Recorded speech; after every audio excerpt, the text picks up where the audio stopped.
Gadis yang bernama Mei ini sangat jenius. Saat guru mengajari pelajaran matematika, dia malah berkata ajaran guru salah, dan diberikan jawaban yang benar. Kepala sekolah mengaku tidak dapat mengajarnya, ingin mengirimnya ke sekolah jenius. Tetapi baru saja keluar dia ditangkap oleh gangster. Apa yang terjadi? Ternyata bos gangster menganggap komputer terlalu mudah meninggalkan jejak, ingin menangkap Mei menjadi akuntan. Maka mengancamnya dengan ibunya yang sakit. Jika tidak setuju maka akan membunuh ibunya. Mei hanya bisa mengikutinya. Bos gangster menyuruh bawahannya John membawanya ke New York, membayar polisi dan mendapatkan identitas Amerika. Mei memang sangat jenius dan lebih hebat dari komputer. Dia dapat mengingat semua pajak di setiap toko. Mempermudah gangster mendapatkan biaya keamanan. John adalah pria yang kejam. Seorang pemilik kasino kehilangan uang minggu lalu. Dia langsung menembaknya. Suatu malam seorang wanita memberitahu Mei, ibunya sudah meninggal, dan menyuruh Mei untuk tidak mengatakannya. Tentu saja Mei tidak akan mengatakannya. Tidak hanya akan menyusahkan wanita ini, jika gangster tahu maka tidak akan percaya padanya lagi. Jadi akan mendatangkan masalah. Di sisi lain pria yang bernama Luke ini adalah petinju. Dia pernah menjadi polisi di New York, dan merupakan polisi terhebat di seluruh New York. Tetapi melaporkan rekannya karena mereka menerima bayaran, malah membuat dirinya dipecat. Sekarang pekerjaannya sebagai tukang kebersihan dan petinju. Meskipun dia kuat, dia berpura-pura lemah dan dipukuli. Kalah dalam banyak perlombaan. Hari ini seorang pria terkenal juga ingin memukulnya. Tetapi hanya sekali saja pria itu langsung masuk rumah sakit. Kekuatannya lemah sekali. Dan kebetulan bos Rusia kalah banyak. Karena berkata Luke akan kalah, Luke merasa masalah sudah datang. Dia segera kembali ke rumah, tetapi tetap terlambat. Istrinya sudah dibunuh oleh gangster. Luke sangat sedih karena istrinya dalam keadaan hamil saat mati. Tetapi dia tidak melawan dan berlutut. Sampai di sini saya kira dia bukan Jason. Merasa dia sangat aneh. Putra gangster juga tiba. Dia berkata jangan membunuhnya, tetapi menghukumnya dengan cara lain. Melepaskannya dan membunuh orang yang berhubungan dengannya. Penyewa dan temannya juga tidak dibiarkan. Artinya dia harus menyendiri seumur hidup. Bisa saja Luke memilih mati di tempat. Hari ini Luke tiba di New York. Melihat kaki gelandangan yang infeksi karena sepatunya yang rusak, dia memberikan sepatunya. Hari berikutnya gelandangan itu dibunuh. Sepatunya juga menghilang. Pasti dilakukan oleh gangster Rusia. Petugas tidak menyalahkan Luke, tetapi memarahinya karena tidak bertindak, dan menyuruh dia jangan datang kemari. Luke pergi membeli obat, dan dompetnya hilang. Dia teringat dengan pria yang menabraknya tadi. Pasti saat itu dicuri. Luke ketawa sendirian. Di saat ini seorang polisi datang mengusirnya. Kebetulan sekali, polisi ini adalah rekan lamanya dulu yang pernah dia lapor. Sangat marah ketika melihatnya. Segera menyuruh bawahan untuk memukulnya. Luke tetap tidak melawan. Seorang rekan menyuruhnya untuk bunuh diri. Tetapi Luke berdiri dan pergi. Rekannya tidak berani menembak dan hanya bisa melepaskannya. Hari ini bos gangster China membawa selembar kertas yang penuh dengan angka. Disuruhnya Mei untuk mengingatnya karena penting. Mei langsung mengingatnya. Awalnya bos tidak percaya, tetapi Mei berkata bisa mengulang sekali untuknya. Tetapi terlalu panjang. John yang di samping berkata, jika Mei berkata sudah ingat pasti benar-benar sudah diingat. Bos pun menjadi tenang, dan membakar kertas tersebut, lalu menyuruh Mei dan John pergi menemui seseorang. Orang itu akan mengatakan angka baru. Ingatlah angka itu baru pergi ke tempat lain. Baru saja mereka keluar diserang oleh gangster Rusia. Hal ini menyebabkan banyak yang terluka parah. John takut angka tersebut terungkap, jadi ingin membunuh Mei. Tetapi tembakan tertuju padanya. Mei segera turun dari mobil, tetapi ditangkap oleh orang Rusia, lalu dibawa ke hadapan bos Rusia. Bos menyuruhnya memberitahu angka tetapi dia tidak mau. Disuruhnya wanita itu keluar. Ternyata wanita itu yang memberitahu perjalanan mereka. Wanita itu berkata katakan apa yang ingin mereka dengar, maka akan mendapatkan uang. Bahkan menyuruh Mei berbuat demikian juga. Dan Mei malah berkata dia bodoh. Sampai sekarang tidak tahu dia sudah akan mati. Karena wanita itu tidak dapat membujuknya. Akhirnya dibunuh oleh putra bos itu. Kemudian mengarahkan pistol pada Mei. Di saat ini polisi datang. Saat kedua pihak sibuk, Mei segera melarikan diri dari pintu sebelah. Kenapa polisi bisa segera tiba? Ternyata kepala polisi berhubungan dengan bos gangster China. Dengan bayaran tinggi meminta kepala polisi menangkap Mei. Bos Rusia juga membayar mahal agar kepala polisi pergi. Karena pihak bos China lebih mahal, kepala polisi pun masuk ingin menangkap Mei. Dia juga tahu Mei sangat penting, berencana menangkap dan menanyakan pada Mei dulu. Kemudian telepon dengan bos Rusia, berpura-pura akan bekerja sama dan menyuruh mereka meletakkan senjata, lalu menyuruh bawahannya masuk. Dan bos Rusia tahu dia sedang berbohong, sehingga berkata Mei sudah melarikan diri, karena polisi di luar dan tidak dapat mengejar, dan mengusulkan untuk berhenti bertarung. Kepala polisi juga setuju. Kali ini polisi dan gangster sama-sama ingin menangkap Mei. Mei melarikan diri hingga ke stasiun kereta bawah tanah. Dan Luke juga berada di sini. Dia ingin bunuh diri. Tetapi melihat Mei yang sedang panik dan ketakutan, pengalamannya menjadi polisi bertahun-tahun membuatnya tahu ada yang aneh. Luke duduk untuk mengamati. Di saat ini gangster Rusia tiba. Ada salah satu di antaranya yang membunuh istrinya. Mei bersembunyi di balik tiang. Mei masuk saat kereta tiba. Gangster juga masuk. Kereta sudah mulai bergerak. Luke tahu jika dia tidak membantu, gadis itu akan meninggal. Jadi dia berlari mengikuti kereta. Dan akhirnya dia memegang tiang besi dan berhasil naik. Awalnya Luke ingin menghancurkan kaca, tetapi kacanya tebal dan dia hanya bisa naik dari atas. Kemudian melompat turun ke bawah. Saat gangster hampir menangkap Mei, Luke tiba tepat waktu. Dengan gampang menjatuhkan mereka.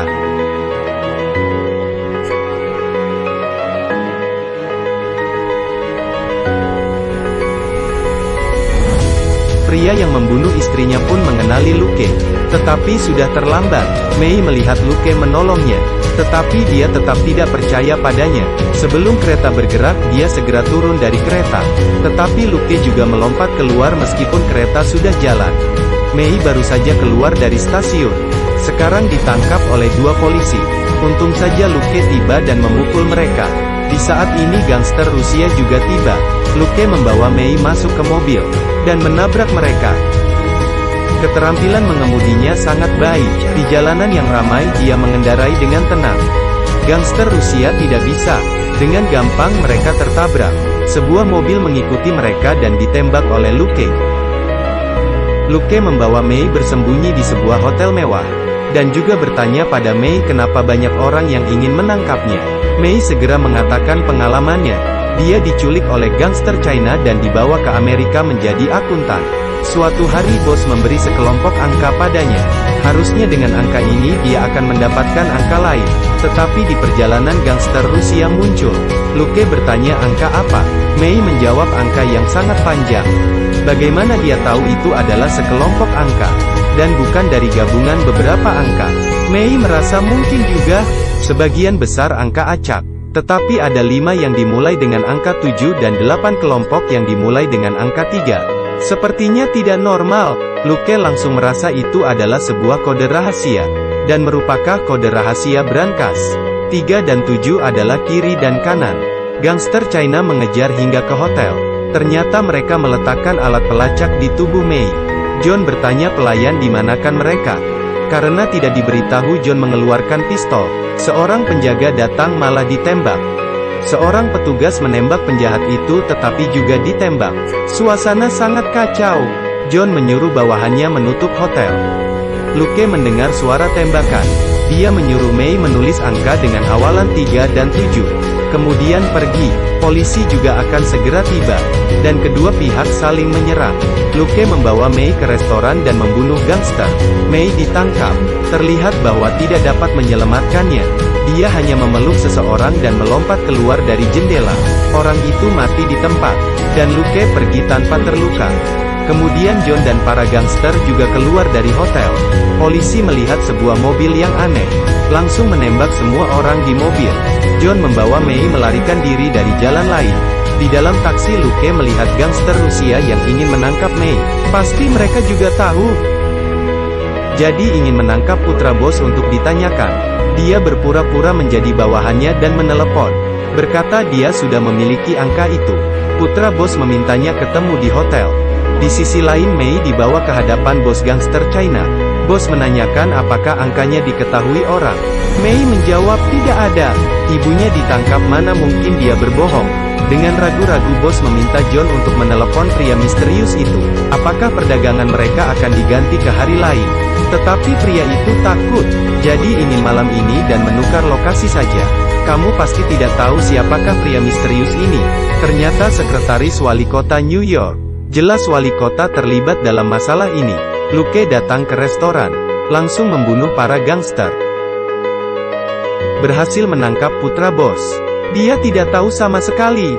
Jadi hanya bisa menelepon bos gangster. Dan mengancamnya dengan nyawa putranya. Bos gangster pun mengungkapkan semuanya. Memang itu kode rahasia brankas. 30 juta dolar di dalamnya milik bos gangster China. Dan yang Mei dapatkan lebih berharga dari 30 juta. Apa itu bos gangster tidak tahu. Luke menyuruhnya mengatakan lokasi brankas. Dia ingin pergi mengambil uang itu. Dan akan melepaskan putranya jika uang sudah diterima. Putranya yang berada di bagasi mengenali Luke. Dan berkata sebenarnya dia dapat membunuh mereka. Hanya saja tidak membalas. Luke menyuruhnya diam. Dan berdoa agar semua selesai dan Mei tetap hidup. Brankas itu ada di sebuah kasino. Luke tahu dia tidak dapat sendirian. Jadi telepon pada kepala polisi. Kemudian berkata akan dibagi rata. Kepala polisi segera memanggil bawahannya kemari. Sebelum masuk Luke membakar kertas dan berkata kodenya ada di dalam otak. Jadi menyuruh mereka agar tidak bertingkah. Setelah itu mereka masuk. Menembak ke atas di tengah keramaian. Polisi ini seperti perampok.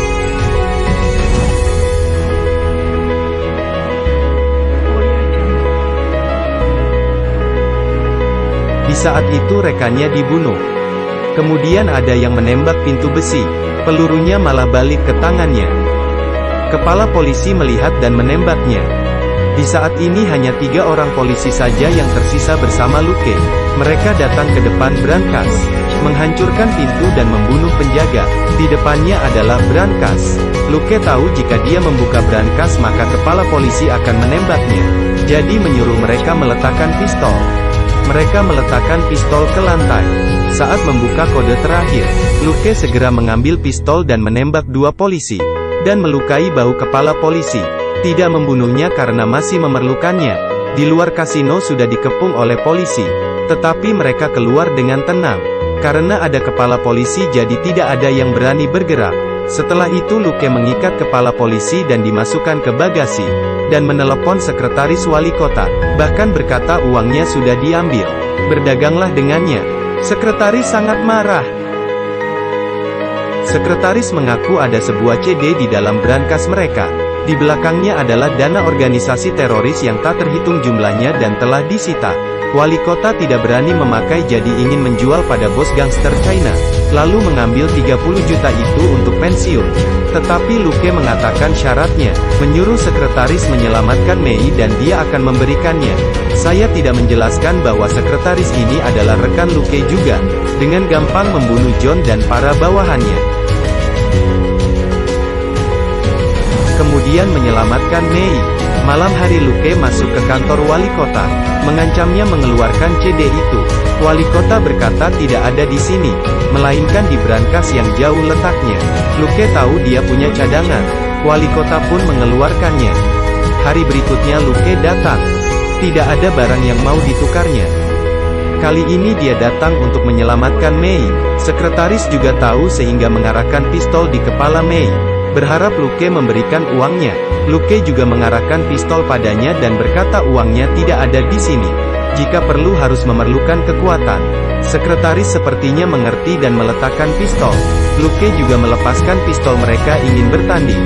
Tetapi Mei malah menembak kaki sekretaris. Membuatnya terjatuh.